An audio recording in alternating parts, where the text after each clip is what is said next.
Mobility TV pour une table ronde consacrée aux enchères, en compagnie de Berislav Kovacevic, de Solutions VO bien sûr, et puis de nos deux marchands de voitures aux enchères, le célèbre maître Guignard, François-Laurent Guignard, CP VP Auto à Lorient. Autrefois, on disait à la résidence de Lorient, parce que les commissaires-priseurs étaient des officiers ministériels. Et on n'avait pas le droit de sortir de notre ville. Vous imaginez l'évolution. Mais vous êtes toujours commissaire-priseur, et vous n'êtes plus commissaire-priseur judiciaire. Voilà. Et puis Jean-François Maréchal, le directeur général d'Alcopa Auction. Vous ne revendiquez aucun titre d'officier ministériel? Non, j'en ai pas du tout les qualités, donc je suis simple marchand VO. Voilà. N'en croyez rien. Vous pesez combien de voitures par an? Alors ça, c'est du sérieux. L'année dernière, 72 500 pour être précis. Voilà. Et pour ce qui est de Guignard, je suis un petit acteur de 54 000. Oui, mais vous êtes le premier commissaire-priseur de France. Les gens ne le savent pas. Certains disent que oui, d'autres disent que non. Il y en a que ça vexe. Alors oui, il y a des gens que ça a dû énerver à une époque. Effectivement, on a vendu pour un peu plus de 400 millions d'adjudications l'année dernière. Berislav Kovacevic, est-ce qu'on ne s'intéresse quand même pas à un micro-domaine du VO que ce marché des enchères? Parce que si on le regarde d'un point de vue macroéconomique, c'est vrai qu'avec les 6,5 millions de transactions, VPVU, les salles de vente aux enchères, même avec des poids lourds comme Alcopa, Auction et VP Auto, on n'a pas la chance d'avoir les gens... Alors pour être franc, il nous manque aujourd'hui Olivier Fernandez de BCA Auto Enchères, absent non excusé, dirait-on, mais qui était l'un des poids lourds conviés à cette table ronde sur les enchères. Alors je disais... Petit marché, sinon micro-marché. Alors, micro-marché en progression régulière chaque année, mais c'est vrai que quand on regarde d'un point de vue macroéconomique, il pèse à peu près 5% du marché VO. Alors dans ce marché VO, rappelons toujours qu'il y a quand même 2 tiers toujours maintenant malheureusement détenus par les particuliers entre eux, ce qui fait que sur le tiers restant, effectivement, leur part de marché dans ce cas-là est plutôt de 15, ce qui est déjà beaucoup plus significatif, et on voit une énorme évolution depuis 5 ans, 10 ans, dans de nombreux groupes de distribution qui ont besoin de services à valeur ajoutée. Et là, on dépasse, pardonnez-moi Olivier, on dépasse le côté marchand VO, là on a des services à valeur ajoutée. De toute façon, le marché dans lequel vous opérez, Maître Guignard, a été bouleversé, même révolutionné par Interenchères et par Internet surtout. Oui, absolument. C'était un vrai bouleversement. Nous, depuis 2008, on s'est mis vraiment à fond dans le marché d'Internet. Aujourd'hui, ça représente 85% de nos adjudications. Donc effectivement, c'est une évolution, et aussi à particulier, ce qui est assez surprenant. Malgré le nombre de salles que vous avez, 85% des transactions. Aujourd'hui, en salle, nous avons un taux d'adjudication à particulier professionnel sur Internet de 65. On se rapproche des 70%. Je pense qu'on y sera dans les mois qui viennent. Et est-ce que les nouveaux vecteurs de vente type Interenchères, c'est-à-dire la vente en live et dans la France entière, est-ce que ça vous a sauvé? Alors, nous, non, parce que j'ai mon propre système réseau, vous avez l'équivalent. Voilà. Mais objectivement, on utilise un petit peu Interenchères, mais comme on a une assez belle machine sur vpauto.fr, on fonctionne bien et on voit vraiment l'évolution. Vous vendez quasiment tous les jours? Non, alors oui et non. Oui, à professionnel, tous les jours, nous avons 5-6 ventes par jour, et nous vendons, voire 7 ventes par jour, et nous vendons une fois par semaine à Lorient, à Nantes et à Rouen. Et nous alternons les ventes. Dans la forme, Jean-François Maréchal, comment fonctionne Alcopa? On vend, nous, quasiment au quotidien, parce qu'on a la chance d'avoir aujourd'hui 6 salles de vente en France, donc de manière alternée, effectivement, on a quasiment une vente par jour, sans compter nos ventes web, purement web, là qui sont quotidienne, 365 jours par an, avec un split qui est un peu différent effectivement de VP Auto, puisque sur les salles de vente, même si on a un taux d'adjudication à peu près similaire à peu près à 70%, nos ventes sont encore majoritairement physiques, de par aussi le sourcing, mais dont on parlera ensuite. Le web, aujourd'hui, représente 40% globalement de nos ventes, si on y met tout compris, les ordres d'achat, les ventes web, le live, dont vous mentionnez l'intérêt tout à l'heure, c'est 40% pour 60% physique. Et vous avez un vrai commissaire-priseur, on a la chance d'avoir plusieurs commissaires-priseurs. En tout cas, on a la chance d'en avoir plusieurs, vu le nombre de salles et vu la répétition effectivement des ventes, que ce soit sur le web ou dans les salles. Et vos ventes se font avec ce qu'on appelle l'agrément du conseil des ventes. Bien sûr. Parce qu'il y a une époque, ils cherchaient des poux dans la tête de ceux qui n'avaient guère de cheveux. Exactement, oui. C'est vrai que les sociétés commerciales ont rongé un peu leurs freins, mais avec la libéralisation du marché, la première loi, si je ne dis pas de bêtises, en 2001, et la deuxième en 2011. Oui. Effectivement, nous, Alcopa Auchan a été créé en 2011, fin 2011, et on a cet agrément qui dure depuis... Mais maintenant, ceci étant, il n'y a plus d'agrément. Non. Donc, alors, comment vendez-vous et comment trouvez-vous ces véhicules qui sont des véhicules d'occasion pour la quasi-totalité? Absolument, on vend 100% véhicules d'occasion. Et où trouvez-vous la marchandise? Eh bien, je dirais dans les grands classiques, bien entendu, à l'origine, il y avait les sociétés de financement, les sociétés de crédit, il y a eu les sociétés de LLD, et maintenant se sont greffés les constructeurs, certains constructeurs, et bien entendu, nous par le biais de... nous vendons de plus en plus de voitures venant de concessionnaires. De groupes de distribution. Le sourcing pour Alcopa? Il est identique effectivement dans son fonctionnement et dans son schéma. Société de financement, société de location longue durée, c'est vraiment la genèse et le pilier historique des ventes aux enchères. C'est greffé depuis maintenant 5-6 ans, effectivement, les véhicules issus des réseaux, mais là, c'est la grande force, je pense, notamment de nos deux maisons, c'est d'avoir su innover dans ce domaine. On vend certes les véhicules issus des réseaux, mais on a amener des prestations complémentaires par du pricing. En fait, c'est la prestation du pricing complétée par des innovations technologiques et techniques. Voilà. Alors, comment on a développé en interne. Comment valorisez-vous, comment évaluez-vous la valeur de ces véhicules? On est tous les deux, nous avons une base historique et notre data est évidemment de transactions est un des piliers par année, par kilomètre, par modèle. Absolument. Et puis nous avons mis au point, nous avons des data scientists. Nous avons 2 data scientists, nous sommes en train de développer notre propre système de pricing, et donc c'est grâce à cela qu'on... C'est surtout là-dessus que les groupes de distribution qu'on a la chance également d'animer en conseil ont réagi, c'est qu'ils avaient un chef de vente VO, schéma archi classique, qui était le maître des lieux en matière de pricing, mais pricer n'importe quelle marque, n'importe quel modèle, et notamment des modèles anciens ou très récents, c'est compliqué. Et c'est vrai que ce qui a séduit beaucoup de PDG, c'est qu'effectivement, ils amenaient à plusieurs services à valeur ajoutée. On évoquera également ceux de la logistique, parce que beaucoup d'affaires, même si les affaires sont grossies, la place réservée au VO physiquement n'a pas, elle, évolué, souvent dans le mauvais sens, au bénéfice du showroom VN, au bénéfice de la taille de la prévente. Et il est essentiel et de pricer très vite pour donner une réponse à un client qui attend, et aussi de récupérer les véhicules et de les vendre le plus vite possible. Il ne passe pas par l'Orient, rassurez-moi. Non, très peu. Aujourd'hui, c'est donc à peu près 15 à 20% de nos volumes passent sur l'Orient, Nantes et Rouen. Donc effectivement, même chose chez vous, 6 plateformes 6 plateformes, mais dont la capillarité nationale est intéressante. Donc on a les chances, là par contre, de les faire passer dans toutes nos salles ou accessoirement, effectivement, sur des sites de délestage pour les vendre sur le web. Voilà. Est-ce qu'on peut vous demander, si ça n'est pas un secret d'alcôve, quel est le prix moyen du véhicule qui sort de chez Guignard à Lorient? Alors, nous sommes assez atypiques, puisque nous sommes un prix moyen qui fleure maintenant les 8 000 €. Qui a beaucoup progressé en l'espace d'un an, puisqu'on était à 7 000 et on est à 8 000. Donc ça, c'est notre... Mais ça a toujours été un peu l'ADN de l'entreprise. C'est vraiment une qualité. Parce que vous les valorisez mieux, parce que vous avez de meilleurs acheteurs. Vous savez bien. Non, mais vous ne vendez pas que des Rolls, même d'occasion. Je ne vends pas que des Rolls, je vends heureusement très peu de Rolls. Non, je vends une bonne voiture moyenne, plutôt en bon état. Oui, parce que le prix moyen entre particuliers, c'est 7 500 €. Voilà. Donc, et là, lorsque nous parlons de 8 000 €, c'est absolument tout confondu. Donc ça comprend les utilitaires dont le prix moyen doit tourner autour de 4 500, 5 000 €. Je pense que vous pensez à peu près ultra kilométré. Et voilà, beaucoup plus kilométré, etc. Même question pour Alcopa, pour Jean-François Maréchal. On a une vraie différence, effectivement, sur ce sujet, de par le sourcing, effectivement, et la volonté stratégique. Nous, on a un prix moyen quasiment de moitié à 4 000 €. Mais alors, à distinguer, parce que si on le fait par canal, les lourds longue durée, c'est à peu près 6 000 aujourd'hui. Les sociétés de financement, on est à plus près 7 500, 8 000.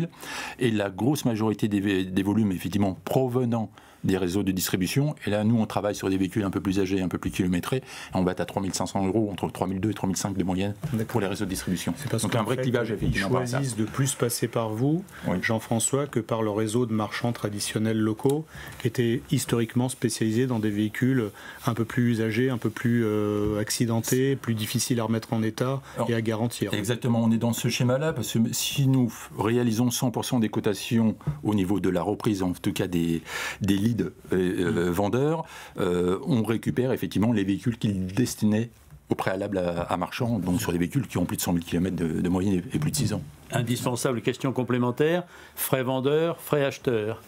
Alors je retourne à Lorient. Pas assez.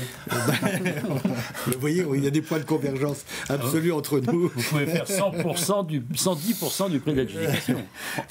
Les frais vendeurs se font rares, inexistants. Et les frais, nous travaillons par un système de progressivité, donc c'est un peu compliqué. En fonction du volume. Voilà, la marge est pincée, si je vous suis bien. Oui, elle est très pincée. Disons que ce n'est pas une marge, c'est un chiffre d'affaires. Aux alentours de 10%, quoi. Exactement. Est-ce que vous avez vu arriver un afflux de diesel? Il paraît qu'il y en a à vendre. Écoutez, moi, et que personne n'en veut. Mais c'est complètement faux. Pardonnez-moi, c'est une ânerie. C'est le microcosme parisien qui a décidé qu'on n'achèterait plus de diesel. Le diesel se vend quasiment toujours aussi bien. Le diesel français se vend très bien. Objectivement, on fait des scores aujourd'hui sur le diesel. Il est d'ailleurs plutôt fiable. Objectivement, on a un peu plus de soucis, je pense, sur le diesel allemand. Non pas qu'il est mauvais, mais que je pense que l'Allemagne essaie de stocker un peu ses propres volumes. Et comme ils ont une telle masse ils ont à peu près 5 milliards de stocks en Allemagne. Voilà.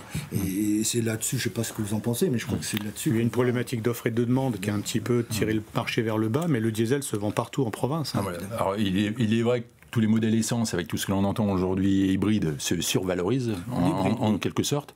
Le diesel, on réalise de très grosses ventes majoritairement en diesel, et les taux d'adjudication n'ont jamais été aussi bons qu'actuellement. Le pricing, lui, se stabilise effectivement sur le diesel et notamment sur les petits prix depuis quand même quelques mois, mais en termes de vente, il n'y a pas de difficulté majeure sur le coulement. Peut-être pas assez dit tout à l'heure, vous ne vendez pas du tout seulement en France, vous avez des partenaires européens. Oui, on vend dans 28 pays, donc ça doit être le cas. Je vois également à peu près. Quoi. Le filon de l'Algérie et de l'Afrique du Nord n'est toujours pas réouvert. On en reparle. Oui. Quelqu'un est arrivé l'autre jour dans mon bureau en me disant l'Algérie va rouvrir. Je ne comprends pas un mot, mais bon. Alors, ils ont une pression de l'Organisation mondiale du commerce qui les obligerait à ouvrir pour faire partie des aides internationales, etc. C'est peut-être pour ça qu'ils le feront. Alors le Maroc a toujours été fermé. Mais c'est vrai que oui, ça fait un moment. Ouais. En fait, la grande tendance, ça a été les pays de l'Est depuis 10 ans. Ils ont pris le relais assez rapidement. Une chance assez extraordinaire, c'est qu'ils ont pris le relais quand j'ai des amis croates qui roulent avec des VP Auto ou des Alcopa. Question complémentaire, est-ce que le particulier peut tenter sa chance comme à Drouot ou comme dans une vente de tableaux en se disant allez, j'allais dire, il va toucher sa certitude parce qu'il va acheter chez nous de très bons véhicules. On a des véhicules absolument parfaits et effectivement le particulier achète chez nous. On ressent une remontée un peu des particuliers. C'est certainement la plus grande évolution que l'on ait pu faire ces dernières années, c'est effectivement dans l'attrait des particuliers, mais je pense qu'on récupère, on en parlait, on récupère en fait les bénéfices de tout le travail effectué sur les 10 dernières années avec la mise à place de prestations, de garanties, de traçabilité des véhicules, des photos, d'une sécurité, d'une traçabilité effectivement qui ont rassuré très fortement le particulier. On n'est plus dans la situation d'il y a 10 ans. Aujourd'hui, dans nos salles, on est quasiment à une vente sur deux faite à particulier. Que d'ailleurs, souvent, des particuliers ou des chefs de vente VO ne connaissent pas parce qu'ils ne sont pas venus chez vous, mais quand on y goûte, on voit effectivement que le niveau de professionnalisme a pris 3 ou 4 étages de plus. Alors on comprend mal à ce moment-là pourquoi vous dites moitié de particuliers qui viennent acheter, pourquoi pas plus, puisque le marché est relativement stable. Mis bout à bout, les vendeurs aux enchères font à peu près toujours les mêmes chiffres, ça progresse peu. On a peut-être à 60% de particuliers et 40% de professionnels. Je crois que chacun y trouve son bonheur et les professionnels savent que nous sommes des gens fiables, de parole et ils savent que chez nous, ils savent ce qu'ils achètent, ce qui déjà, il n'y a pas de fond. On a le sentiment quand même que le marché est profondément en train de muter, que les enchères, effectivement, avec tout le travail effectué ces dernières années, est en train de devenir un vrai canal de vente pour les professionnels et respecté aujourd'hui maintenant par les particuliers. Exactement, sans compter effectivement la prestation pricing. Donc je pense qu'on a... Mais il y a quand même une chose, moi, qui m'inquiète un petit peu, c'est l'arrivée d'un acteur majeur européen qui s'appelle Autohain, fondé seulement en 2012 à Berlin, et qui, de par ses volumes, commence a priori à proposer des services un peu concurrentiels aux vôtres. Tout à fait. Qu'est-ce que vous pouvez vendre en plus? Vous vendez de l'assurance, du financement? De l'assurance, de la réassurance, exactement. Oui. Et pour nous, je pense que tout va se passer autour de cela. C'est notre capacité à être fiable. Oui, et à fidéliser nos clients, en ce particulier. Et je pense qu'on... C'est vrai que du côté d'Autohain, on entend beaucoup de litiges avec les professionnels de l'automobile, négociants, marchands. J'entends pas vraiment ça dans les groupes de distribution. Au contraire, j'entends une grosse fidélité. Un peu moins chez notre invité qui ne s'est pas présenté. Il y a une perte de fidélité. Mais j'ai pas entendu de groupe soucieux de leur avenir et de leur partenariat avec Alcopa et VP Auto. Au passage, Maître Guignard, il y a quand même eu quelques victimes. Il y avait beaucoup de commissaires-priseurs qui faisaient un peu d'industriel, un peu de judiciaire, et puis un peu de diac par-ci, de diac par-là. Et ceux-là, ils ont disparu. Quasi. Bon, il reste encore quelques confrères qui font bien leur travail, d'ailleurs. Mais objectivement, c'est vrai que le marché est en train de se concentrer. Professionnalisé, peut-être. Et parce qu'il s'est professionnalisé. Et donc, ça a effectivement laissé sur le bord du chemin des gens qui n'ont pas fait le choix. Est-ce qu'il y a encore place pour les voitures de collection? Parce qu'il y a quand même, de temps en temps, quelques ventes spectaculaires. Alors, tout le monde pense aux ventes à l'occasion de Rétromobile avec Arcurial Motorcars, mais vous êtes aussi intéressé par les voitures de collection? On s'y est effectivement intéressé, mais ça nécessite aussi une organisation pleine et structurée. Et les chantiers dont on vient de parler sont tellement vastes aujourd'hui qu'il faut bien prioriser les ressources. C'est resté entre parenthèses? Et c'est resté pour l'instant entre parenthèses, mais c'est clairement un marché... Un peu plus les Youngtimers, peut-être? Sur les Youngtimers, bon, on en fait quasiment de manière régulière de par notre activité principale. On ne l'a pas forcément marketé comme on le marketait les années précédentes. Et vous pouvez être un sourcing dans la matière. Clairement, oui. Votre plus belle enchère sur une voiture, on est bien d'accord? 193 000 € sur une Porsche GTS. Qui avait quel âge? Qui avait un an, à peine un an, je crois. Voilà. D'accord. Mais vous, la voiture de collection, vous ne la cherchez pas spécialement? Si elle vient, tant mieux. J'aime bien les vieilles voitures, c'est ce qui m'a un petit peu attiré, mais j'ai trouvé que c'était un marché qui n'était pas... je ne sentais pas vraiment le... Industrialisable. C'était pas industrialisable. Oui, ça reste pas de manière pérenne. Dans l'affectif, dans le coup de cœur et dans l'émotion. En quelques mots, conclusion de cette table ronde sur les enchères. Mérislav, d'abord. Où est l'avenir, s'il y en a un? Il y a beaucoup d'avenir, parce que les groupes de distribution, comme les constructeurs, mettent des moyens sur le VO comme jamais depuis 3-5 ans. Les salles de vente aux enchères ont vraiment contribué à cette prise de conscience, parce qu'on a quelques clients communs qui ont vraiment enlevé, pardonnez-moi l'expression, un caillou de leur godasse en utilisant leur logistique, leur savoir-faire, ce qu'ils ne savaient pas faire localement. Ils étaient noyés par les volumes, les stocks, et puis même la tôle sur les parkings. Il y a un manque de place. Donc c'est vrai qu'il y a un vrai partenariat qui est en train de se nouer. Alors bon, les gains de part de marché, c'est difficile à dire, parce que le commerce Internet entre particuliers est très puissant aussi, mais franchement, moi je ne connais pas beaucoup de professionnels qui ont envie de revenir en arrière, bien au contraire. Monsieur Maréchal, pour Alcopa? Je confirme effectivement tout ce qui vient d'être dit. On a aujourd'hui pérennisé et creusé un vrai sillon. On a une vraie satisfaction de nos clients, qu'ils soient vendeurs et acheteurs. À nous de développer. Il reste beaucoup à faire encore en regard des volumes traités. Voilà. Il y a un point également sur lequel on n'a pas traité, c'est la prestation liée à la logistique qui est fondamentale aujourd'hui, où la performance de vente vient quasiment en second rang derrière nos capacités logistiques à enlever très vite effectivement de rotation et de fluidification de la vente. Et à Lorient, Laurent Guignard. Eh bien effectivement, ce que vous dites sur la logistique, c'est absolument évident. C'est que le temps de rotation est absolument devenu essentiel. Nous croyons beaucoup à notre produit qui s'appelle Optime VO, donc qui aide à la reprise dans les concessions. Et je pense qu'effectivement, on a encore quelques années et on voit qu'aujourd'hui, l'activité des sociétés de financement qui avait eu une tendance un petit peu à un certain extrêmement décroître ces 2 dernières années, est aujourd'hui en train de repartir de façon assez sensible. Et on peut espérer une pas trop mauvaise année 2019. Et n'en déplaise à vos confrères qui vendent des Picasso et des... Alors, pardonnez-moi, je suis le champion du monde en tant que vendeur de Picasso. Bon, alors Personne n'a autant vendu de Picasso que moi. Je revendique ce... D'accord, voilà. Mais vous persévérerez dans votre être et pour vous, on y croit, vous y croyez. Mais tout à fait, c'est passionnant. Ce qui nous arrive est passionnant. Internet, c'est passionnant. Le marché est passionnant. Nos évolutions sont passionnantes. Et ils sont internationaux. Alors j'espère que les téléspectateurs de Mobility TV comprendront l'astuce des Picasso qui roulent avec les Picasso dont les prix flambent aux enchères. Mais non, mais et il paraît que la famille prend bien aussi sur le. On dit ils vendent centaines d'euros par Picasso vendu. Ça va pas être... Les arbres ne poussent jamais jusqu'au ciel. Merci à vous, merci à Maître Laurent Guignard, merci à Jean-François Maréchal Alcopa et merci à Berislav Kovacevic d'avoir participé à cette table ronde de Mobility TV.